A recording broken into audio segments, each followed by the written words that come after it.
दोस्तों, अगर आपको अगाथा क्रिस्टी की कहानियाँ पसंद है और रहस्यमय स्टोरीज पसंद है तो इस चैनल को सब्सक्राइब करना ना भूलें। आपका एक सब्सक्रिप्शन मुझे और भी हौसला देता है कि मैं और नई वीडियोस ला सकूं। 5 लिटिल पिग्स।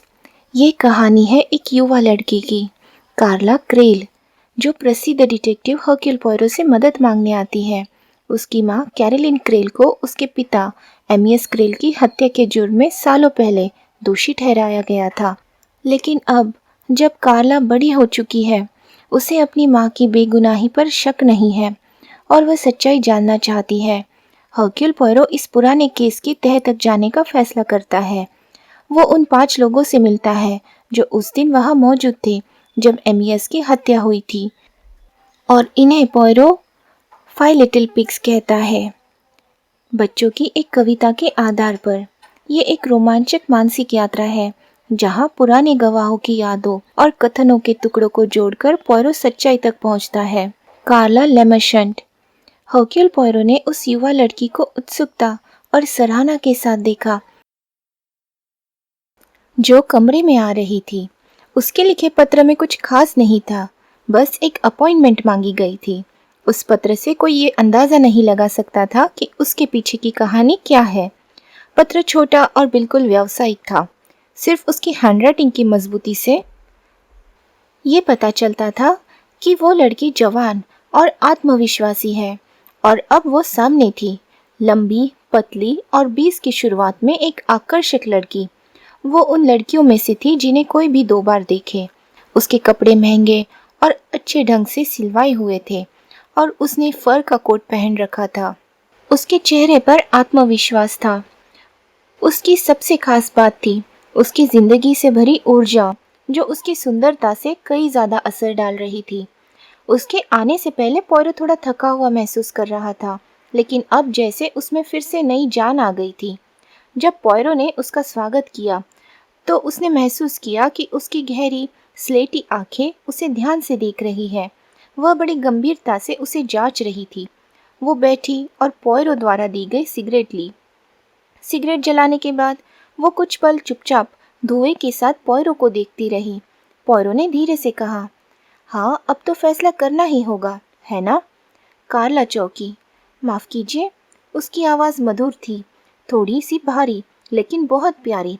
पोयरो बोला, आप सोच रही है ना कि मैं सिर्फ दिखावा करता हूँ या वाकई वो इंसान हूँ जिसकी आपको ज़रूरत है? कार्ला मुस्कुराई। हाँ, कुछ ऐसा ही। मैंने जो सोचा था आप उससे थोड़े अलग हैं। पोयरो ने कहा, मैं बूढ़ा भी हूँ, है ना? कार्ला बोली, हाँ वो भी। मैं ईमानदार रहना चाहती हूँ, मुझे सबसे बेस्ट चाहिए। पोयरो बोला, चिंता मत कीजिए, मैं ही बेस्ट हूँ। कार्ला बोली, आप ज़रा भी मॉडेस्ट नहीं हैं, फिर भी मैं आपकी बात मानने को तैयार हूँ। पोयरो बोला, देखिए, जांच के लिए सिर्फ शरीर नहीं, दिमाग चाहिए। मुझे झुककर निशान नापने या घास में मुड़ी पत्तियां देखने की ज़रूरत नहीं। मैं सिर्फ बैठकर सोचता हूँ। ये जो सिर है, उसने अपने अंडे जैसे सिर पर हाथ रखा, ये असली काम करता है। कार्ला ने गंभीरता से कहा, इसीलिए तो मैं आपके पास आई हूँ। मैं चाहती हूँ कि आप कुछ असंभव जैसा कर दिखाएं। पोयरो मुस्कुराया, ये तो अच्छी शुरुआत है। कार्ला ने गहरी सांस ली और कहा, मेरा असली नाम कार्ला नहीं है, मेरा नाम कैरोलिन है, मेरी माँ के नाम पर, और लेमनशंट मेरा नाम नहीं, मेरा असली नाम है क्रेल। पोयरो का माथा सिकुड़ा। क्रेल, लगता है मैंने ये नाम कहीं सुना है। कार्ला ने कहा, मेरे पापा पेंटर थे, बहुत फेमस, कुछ लोग उन्हें महान मानते हैं, एमियस क्रेल। पोयरो बोला, हाँ अब याद आया, लेकिन बहुत हल्का सा, मैं उस समय विदेश में था। कार्ला बोली, मेरी माँ कैरोलिन क्रेल पर मेरे पिता की हत्या का आरोप लगा था। उन्हें सज़ा मिली थी, लेकिन फांसी नहीं हुई क्योंकि कोर्ट ने कुछ हल्के कारण माने। सज़ा आजीवन कारावास में बदल दी गई, लेकिन मेरी माँ सिर्फ 1 साल में जेल में मर गई। पोयरो शांत स्वर में बोला, तो फिर? कार्ला ने कहा, आपको समझना होगा कि मैं इस कहानी में कहाँ आती हूँ। मैं उस समय सिर्फ 5 साल की थी, बहुत छोटी, कुछ समझ नहीं पाई। मुझे बस इतना याद है कि मुझे अचानक गांव ले जाया गया। वहाँ एक प्यारी सी किसान औरत थी, सब अच्छे थे, लेकिन सभी मुझे थोड़ी अजीब नज़रों से देखते थे, जैसे कोई बात छुपा रहे हो। फिर मैं एक जहाज़ से कनाडा भेजी गई। वहाँ अंकल साइमन और आंटी लुइस के साथ रही। जब मम्मी पापा के बारे में पूछा तो उन्होंने कहा कि वो जल्दी आ जाएंगे। फिर धीरे धीरे मैं भूल गई, जैसे कि वो मर चुके हो, बिना किसी के बताने के। कार्ला का चेहरा कड़ा हो गया। वो बोली, अगर आप मुझे देखें तो कहेंगे, इस लड़की को क्या परेशानी हो सकती है। मैं अच्छी हूँ, सुंदर हूँ, सेहतमंद हूँ, खुश हूँ, लेकिन फिर भी जब मैं 21 की हुई उन्होंने मुझे सारी सच्चाई बताई। मुझे मेरी माँ का लिखा हुआ खत मिला और वहीं से मेरी सच्चाई शुरू हुई, और उसी सच्चाई को जानने के लिए मैं आज यहाँ आई हूँ पोयरो। कार्ला बोली, मुझे आपको एक और बात बतानी है। मेरी सगाई हो चुकी है। उन्होंने कहा था कि हमें शादी के लिए इंतज़ार करना होगा जब तक मैं 21 साल की न हो जाऊँ। और जब मुझे सच्चाई पता चली तब मुझे समझ आया कि ऐसा क्यों कहा गया। पोयरो ने पहली बार बात की। और तुम्हारे मंगेतर की क्या प्रतिक्रिया थी? जॉन, उसे फर्क नहीं पड़ा। उसने कहा इससे कोई मतलब नहीं, कम से कम उसके लिए तो नहीं। हम सिर्फ जॉन और कार्ला है, बीता हुआ कल मायने नहीं रखता। वो आगे झुककर बोली, हम अभी भी एंगेज्ड हैं, लेकिन सच कहो बात मायने रखती है, मेरे लिए भी और जॉन के लिए भी। मायने बीता हुआ कल नहीं रखता, हमारे लिए भविष्य मायने रखता है। उसने अपनी मुट्ठियां बींच ली। हम बच्चे चाहते हैं, दोनों चाहते हैं, और हम नहीं चाहते कि जब हमारे बच्चे बड़े हो तो हम उनके लिए डरे। पोयरो बोला, तुम्हें नहीं लगता कि हर किसी के पूर्वजों में कुछ न कुछ हिंसा या बुराई रही है? कार्ला बोली, हाँ ऐसा तो होता ही है, लेकिन ज़्यादातर लोगों को उस बारे में पता ही नहीं चलता। हमें पता है, और वो बहुत पास है। कई बार मैंने जॉन को मुझे देखकर एक झलक में कुछ सोचते हुए पकड़ा है, जैसे कभी अगर हम झगड़े और वो मुझे देखकर सोचने लगे, क्या वो ये कर सकती है? पोयरो ने पूछा, तुम्हारे पिता की मौत कैसे हुई थी? कार्ला ने साफ और मजबूत आवाज में कहा, उन्हें जहर दिया गया था। पोयरो बोला, समझ गया। कुछ पल चुप्पी रही। फिर कार्ला बोली, शुक्र है कि आप प्रैक्टिकल हैं, आप समझते हैं कि ये क्यों ज़रूरी है। आप सिर्फ दिलासा देने के लिए वाक्य नहीं बोलते। पोयरो बोला, मैं अच्छी तरह समझ रहा हूँ, लेकिन मैं नहीं जानता कि आप मुझसे क्या चाहती हैं। कार्ला ने साफ साफ कहा, मैं जॉन से शादी करना चाहती हूँ, और मैं करूँगी, और मैं कम से कम 2 बेटियाँ और 2 बेटे चाहती हूँ, और आप ये संभव बनाएंगे। पोयरो ने पूछा, क्या तुम चाहती हो कि मैं तुम्हारे मंगेतर से बात करूं? नहीं नहीं, ये तो बेवकूफ़ी होगी। तुम कुछ और चाहती हो, बताओ क्या सोच रही हो? कार्ला बोली, सुनिए मिस्टर पोयरो, मैं आपको एक मर्डर केस की जांच के लिए हायर कर रही हूँ। क्या मतलब?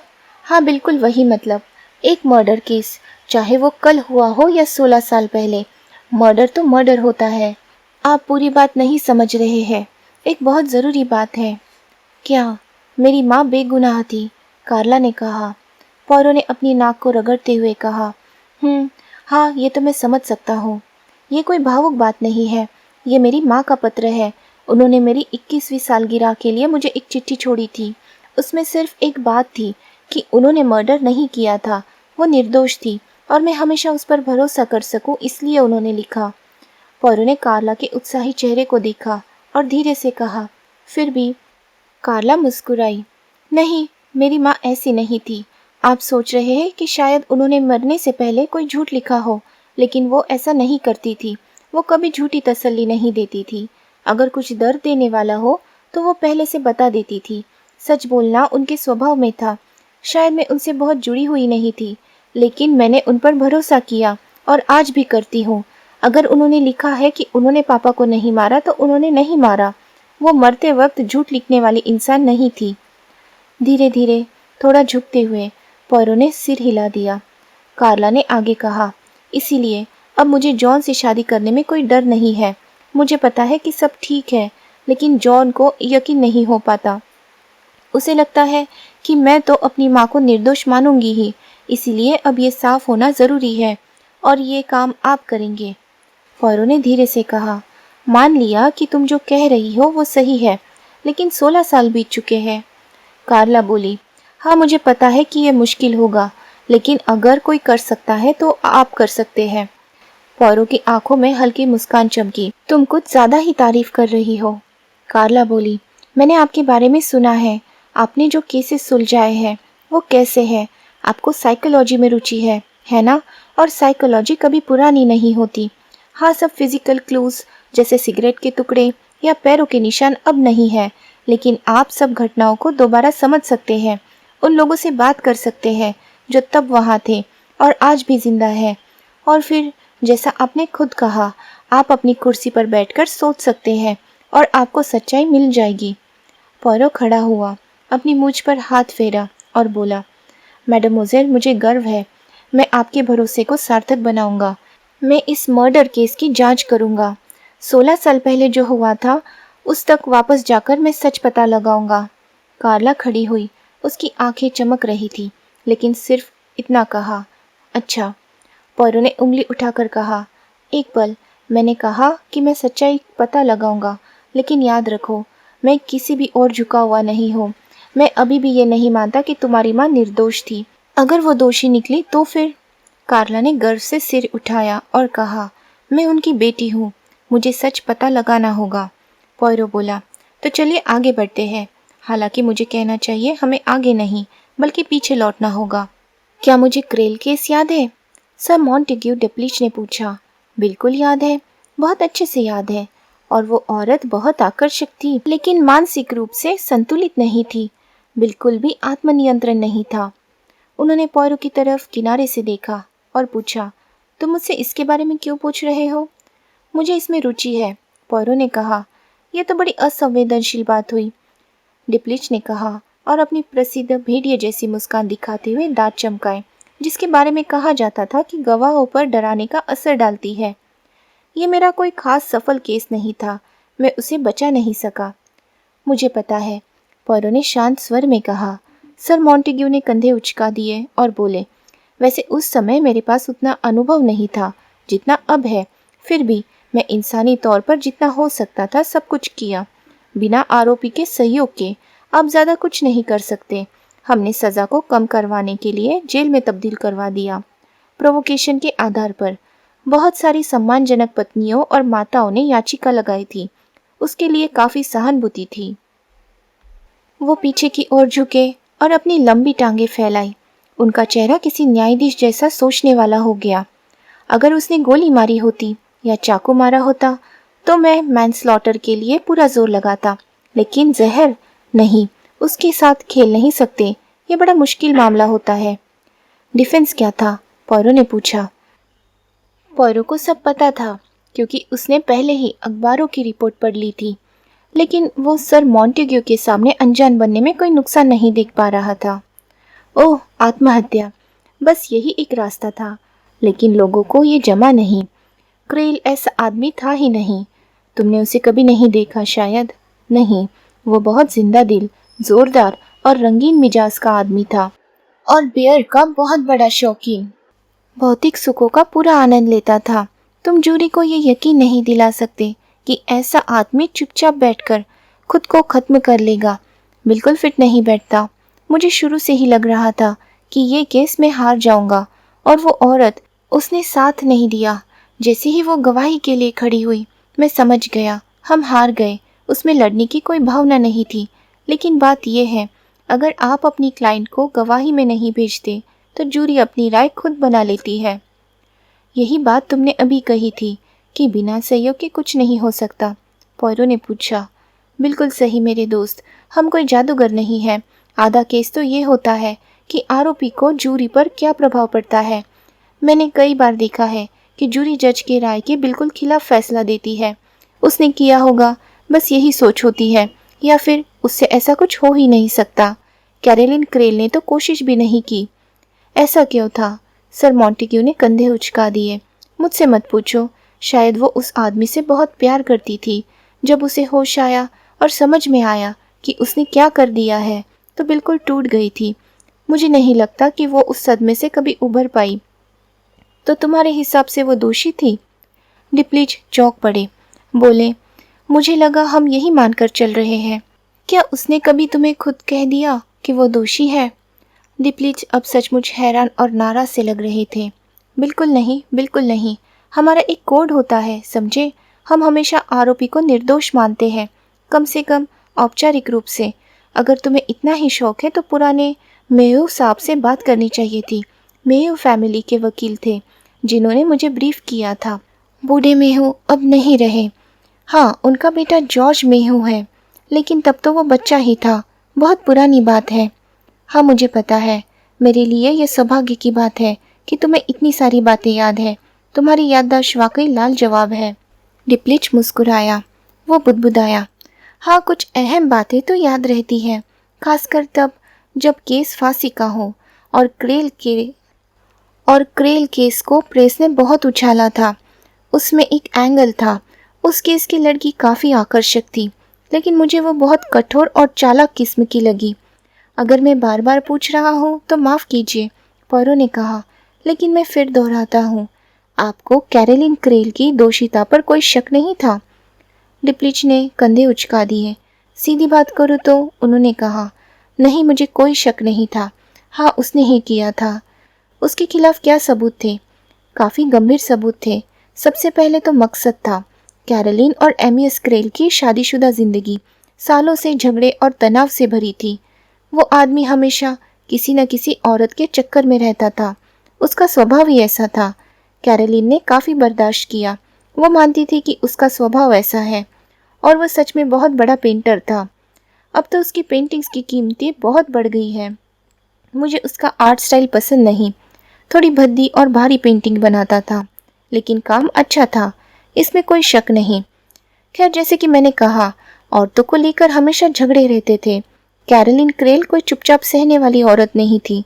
वो जवाब देती थी, लेकिन हर बार आखिर में एमियस वापस उसी के पास लौट आता था। लेकिन इस बार मामला थोड़ा अलग था। इस बार वो लड़की बहुत छोटी थी, सिर्फ 20 साल की। उसका नाम था एल्सा ग्रेयर। वो किसी यॉर्कशायर के बड़े कारोबारी की बेटी थी। उसके पास पैसा भी था और जिद भी। उसे पता था कि वो क्या चाहती है, और उसे चाहिए था एमियस क्रेल। उसने क्रेल को अपनी पेंटिंग के लिए तैयार किया।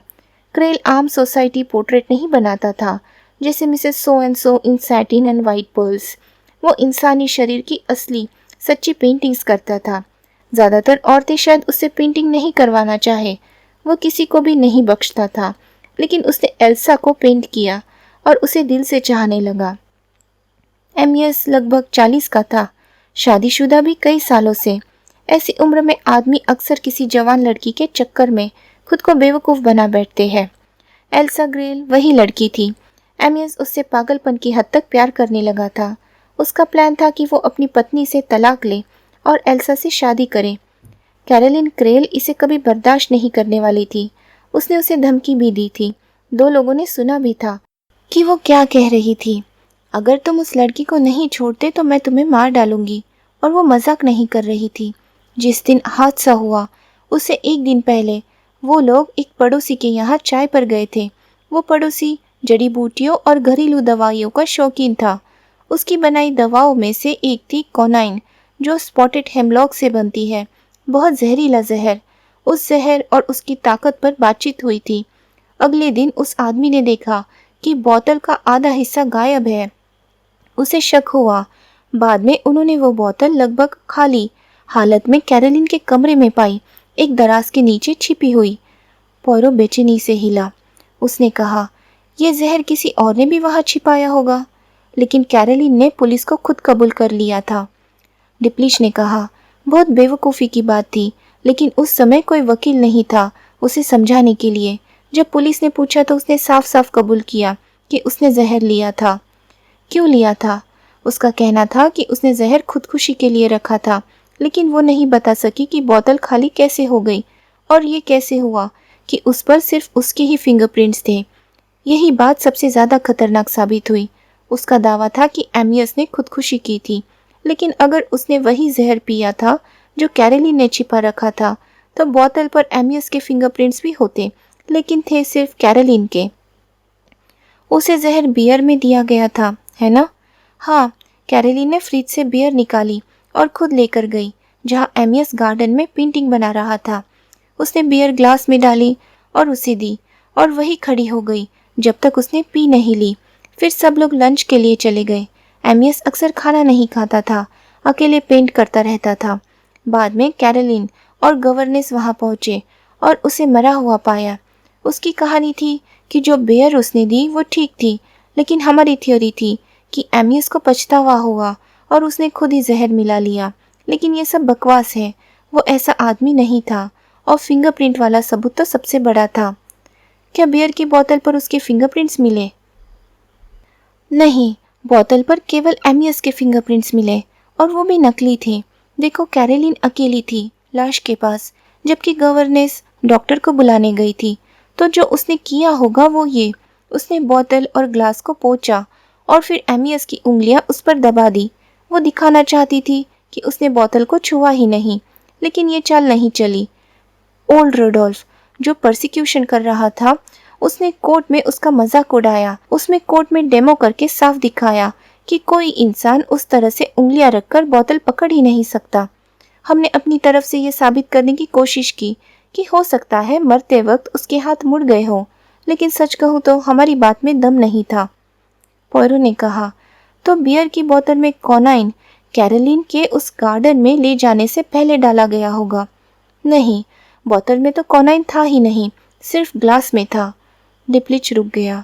उसका चेहरा अचानक गंभीर हो गया और वो तेजी से पॉयरो की ओर मुड़ा।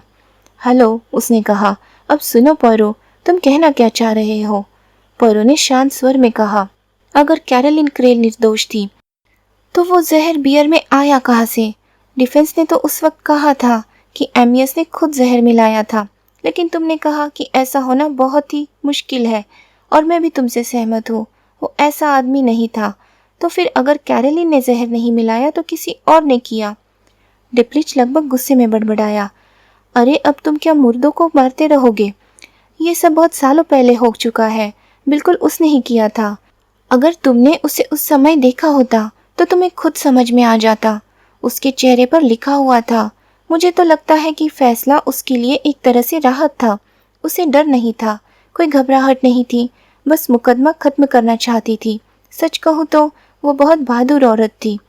फिर भी, पॉयरो ने कहा, जब उसकी मौत हुई तो उसने अपनी बेटी के लिए एक चिट्ठी छोड़ी जिसमें उसने साफ साफ कसम खाकर लिखा कि वो निर्दोष थी। अब उसकी बेटी सच जानना चाहती है। मुझे लगता है कि उसे सच कड़वा लगेगा। सच कहूँ पॉयरो, मुझे कोई शक नहीं है, उसने ही मारा था। माफ करना मेरे दोस्त, लेकिन मुझे इस बात का खुद निश्चय करना होगा। अरे अब तुम और क्या कर सकते हो? अखबारों में ट्रायल की रिपोर्ट पढ़ लो। हम्फ्री रोडोल्फ ने क्राउन के लिए केस लड़ा था, वो अब मर चुका है। चलो सोचता हूँ, उसका जूनियर कौन था? शायद फॉग नाम का कोई। हाँ, फॉग, उससे बात कर सकते हो। और फिर वो लोग जो उस वक्त वहाँ थे, मुझे नहीं लगता उन्हें अच्छा लगेगा कि तुम पुरानी बातें खोद रहे हो, लेकिन शायद तुम उनसे कुछ न कुछ पता कर ही लोगे। मुझे तुम बड़े चालाक आदमी लगते हो। हाँ, उन लोगों से मिलना ज़रूरी है। तुम्हें शायद याद होगा कौन कौन था वहाँ। डिप्लिच सोच में पड़ गया। देखो, बहुत पुरानी बात है। असल में सिर्फ 5 लोग थे और सीधे तौर पर जुड़े थे। मैं नौकरों की बात नहीं कर रहा, वो तो सीधे साधे और डरे सहमे लोग थे।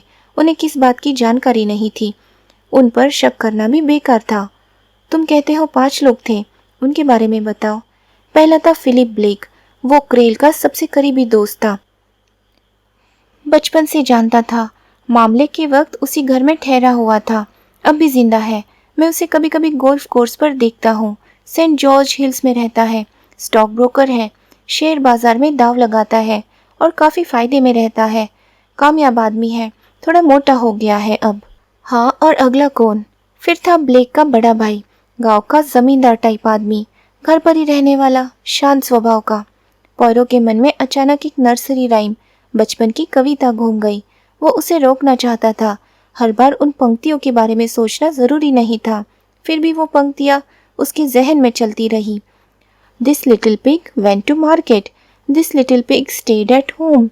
ये नन्हा सुअर बाजार गया, ये वाला घर पर ही रहा। वो धीरे से बुदबुदाया, वो घर पर ही रहा। हाँ, वही है जिसके बारे में मैं बता रहा था, जिसे जड़ी बूटियाँ और दवाओं का शौक था। थोड़ा केमिस्ट जैसा बना बैठा था। ये उसका शौक था। नाम क्या था उसका? थोड़ा साहित्यिक सा नाम था। मिल गया, मेरिडिथ, मेरिडिथ ब्लेक। पता नहीं अब वो जिंदा है या नहीं। और अगला कौन? अगला तो फिर वो जिसके कारण ये सारा झगड़ा हुआ। इस केस की लड़की एल्सा ग्रेयर। पोयरो फिर से बुदबुदाया, this little pig ate roast beef. इस छोटे सुअर ने रोस्ट बीफ खाया। डिप्लिश ने उसे घूरा। हाँ, उसे भरपूर खिलाया गया है। वो बोला, वो बहुत चालाक और महत्वाकांक्षी लड़की रही है। अब तक 3 शादियां कर चुकी है। तलाक कोर्ट में आना जाना उसके लिए तो जैसे आम बात थी, और हर बार पहले से बेहतर आदमी से शादी की। अब उसका नाम है लेडी डिटिशम। किसी भी टैटलर मैगजीन को खोल लो, उसका नाम ज़रूर मिलेगा। और बाकी 2 लोग, एक तो थी गवर्नेस, लेकिन उसका नाम मुझे याद नहीं। अच्छी समझदार महिला थी, शायद थॉमसन या जोन्स ऐसा कुछ। और फिर थी वो बच्ची, कैरोलिन क्रेल की सौतेली बहन। तब उसकी उम्र लगभग 15 रही होगी। अब उसने काफ़ी नाम कमाया है, पुरानी चीज़ें खोजती है और दूर दराज की यात्राओं पर जाती है। वॉरेन, हाँ यही है नाम उसका, एंजेला वॉरेन। आजकल तो वो काफ़ी डरावनी सी महिला बन गई है। मैं उसे कुछ दिनों पहले ही मिला था। पोयरो ने कहा, तो वो नहीं है, वो नन्हा सुअर जो वी वी वी करता हुआ रोया था। सर मॉन्टेग्यू डेप्लिश ने उसे थोड़ी अजीब नज़रों से देखा और सूखे स्वर में कहा, उसके पास सच में वी वी करके रोने की वजह थी। उसका चेहरा बिगड़ा हुआ है, एक तरफ गहरी चोट का निशान है। वो, खैर तुम्हें ये सब पता चल ही जाएगा। पोयरो उठ खड़ा हुआ। उसने कहा, आपका धन्यवाद, आपने बहुत मदद की। अगर मिसेस क्रेल ने अपने पति को नहीं मारा। डिप्लिश ने बीच में टोकते हुए कहा, लेकिन उसने ही मारा है मेरे दोस्त, उसने ही मारा, मेरी बात मानो। पोयरो ने उसकी बात को नज़रअंदाज करते हुए अपनी बात पूरी की। तो ये सोचना बिल्कुल तर्कसंगत है कि इन 5 लोगों में से किसी एक ने मारा होगा। हो सकता है उनमें से किसी एक ने किया हो, डिप्लिश ने संदेह के साथ कहा, लेकिन मुझे कोई वजह नज़र नहीं आती कि कोई ऐसा क्यों करेगा।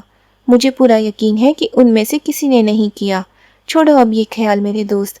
लेकिन हरक्यूल पोयरो सिर्फ मुस्कुराया और सिर हिला दिया।